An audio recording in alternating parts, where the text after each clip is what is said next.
ब्रह्ममुरारिसुरार्चितलिङ्गं निर्मलभासितशोभितलिङ्गम् जन्मज दुःखविनाशकलिङ्गं तत्प्रणमामि सदा शिवलिङ्गम् देवमुनिप्रवरार्चितलिङ्गं कामदहन करुणाकरलिङ्गम्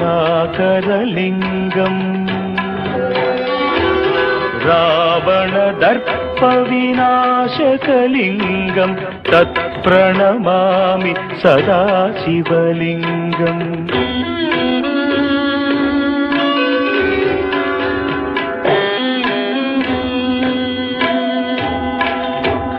सर्वसुगन्धसुलेपितलिङ्गं बुद्धिविवर्धनकारणलिङ्गं सिद्धसुरासुरवन्दितलिङ्गं तत्प्रणमामि सदा शिवलिङ्गं कनकमहामणिभूषितलिङ्गं फणिपतिवेष्टितशोभितलिङ्गम्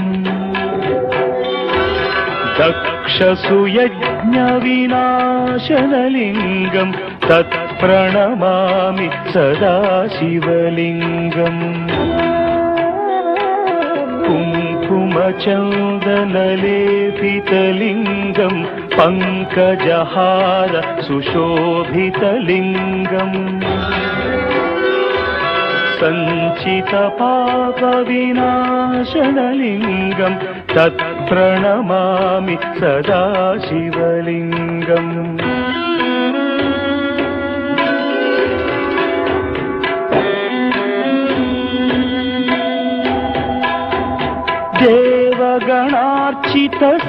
देवगणार्चितसेवितलिङ्गं भावैर्भक्तिभिरेव च लिङ्गं दिनकरकोटिप्रभाकरलिङ्गं तत्प्रणमामि सदा शिवलिङ्गम् अष्टदलोपरिवेष्टितलिङ्गं सर्वसमुद्भवकारणलिङ्गम् अष्टदरिद्रविनाशनलिङ्गं तत्प्रणमामि सदा शिवलिङ्गम् सुरगुरुसुरवरपूजितलिङ्गं सुरवनपुष्प सदार्चितलिङ्गम्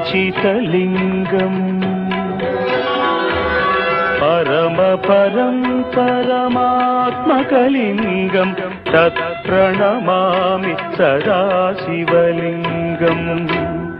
लिङ्गाष्टकमिदं पुण्यं यः पठेत् शिवसन्निधौ